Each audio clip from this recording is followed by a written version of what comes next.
Alright, I think we're on. Okay, I wanted to do a little bit of video on the Korg KP3 and Traktor. One of the things that I was dealing with using this Allen and Heath battle mixer was that I didn't have any kind of external effects processor, and I was using pretty much just Traktor Pro effects. I was pondering on getting into something like a DJM 800, but I had all of this equipment that I really love, and I wanted to implement it as best as possible. What I found out is that the effects in the KP3 are extremely tight, but what is not tight is the BPM reader. Once you're able to lock it in or manually set it to match what it is that's playing, the effects are extremely tight. Now, some enhancements that I made, and this is what I'm posting the video about, is that I was able to use the Midi clock out from Traktor. I'll go ahead and come up here real quick. And what I did as far as the setup is I came in and I went into the settings first and went to Midi clock in the settings. Right here, Midi clock, and enabled Midi clock. After enabling Midi clock, it allowed me to send it out directly from here. So all you do is just click that, turn it on, and what I did down below on the Chaos pad was I was able to come in to the MIDI part of this and set it for external instead of internal. And so what ends up happening is, instead of having a BPM engine, I don't know if you can see that, well, right now it's not set up. There we go. Let's go ahead and get out of that. You see this here, it's saying that it's external. I don't know if you can get a good view of that. Let me scope in a little bit. There we go. So in essence, what I have now is when I'm playing something out of Traktor, the whatever the master is showing up here, you can see right now that master is showing 117. That's exactly what I'm getting out of the KP3. It's allowed my effects to be much tighter coming out of the KP3, which is much to my satisfaction. Now, the other thing that I did with this was I was able to use the KP3 as a Midi controller for decks A and deck B, and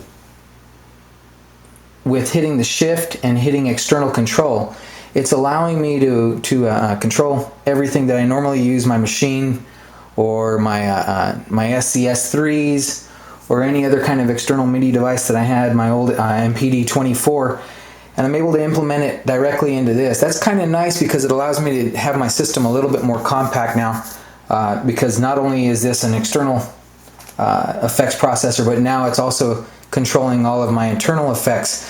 What I went ahead and did was I mapped it for this area for my loops. So this is my on and off. This is the parameter for my loops. This is my on and off switch for every one of my effects, both effect pad 1 and 2 when they're in group mode, and then I'm using these sliders here for wet dry, effect 1, effect 2, effect 3, wet dry of effects number 2, parameter 1, 2, and 3 of effect number 2 as well. And what you can see is, as I'm moving these, I'll go ahead and bring it up here so you know that it's fully operational.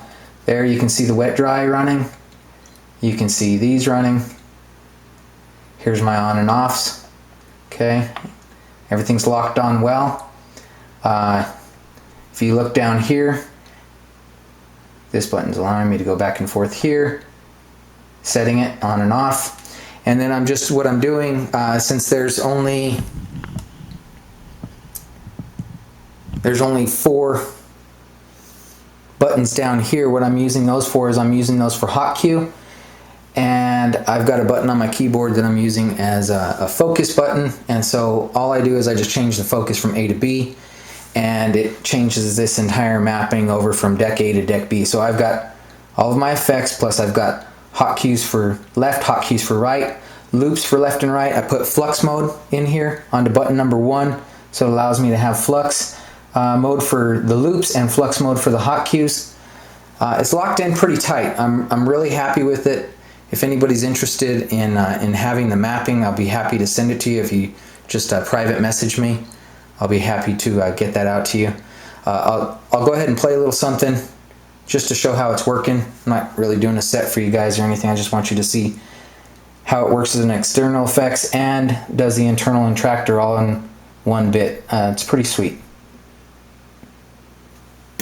DJ Kid SL. Edit.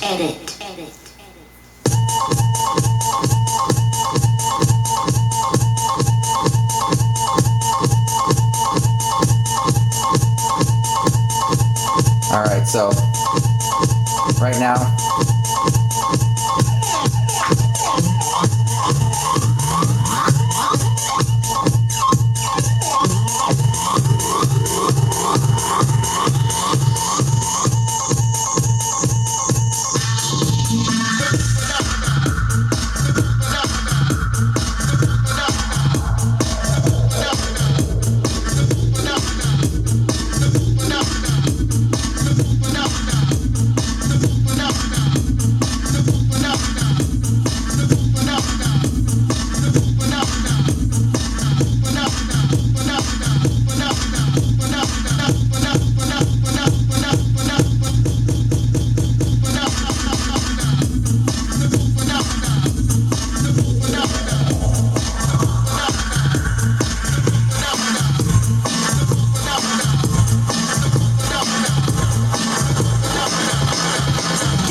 DJ Kid S.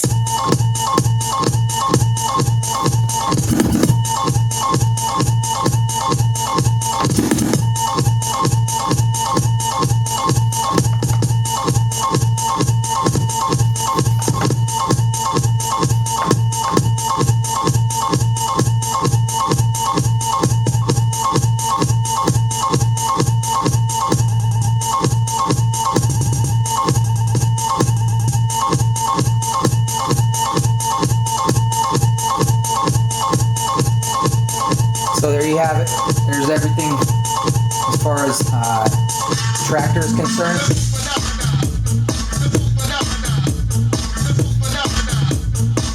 See the wet dry is working. The hotkeys are working.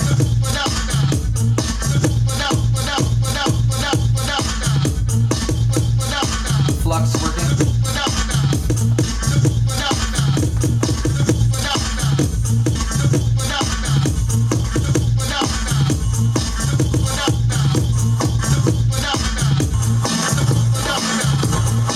Flux with the loops.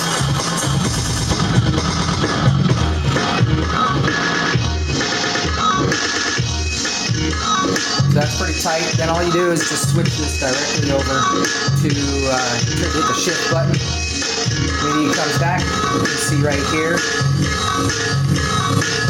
Hold on. Use that reverse grain.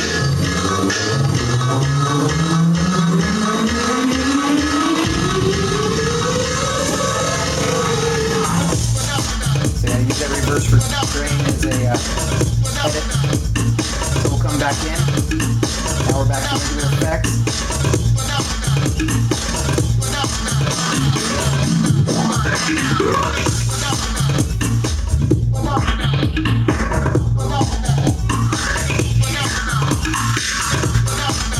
Sampler's still working.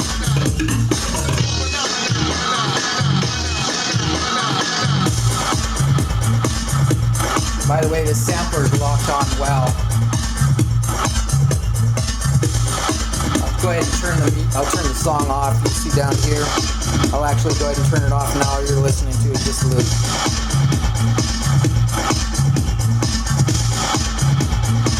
You can tell how good the BPM engine is when you're using that MIDI.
Alright, so there it is. I just thought I'd put that up there if anybody's interested. Obviously I'm not showing you its full potential, but I'm just kind of showing that it's got a lot more going on under the hood if you're willing to put the work in to have a phenomenal MIDI/external effects processor. Take it easy.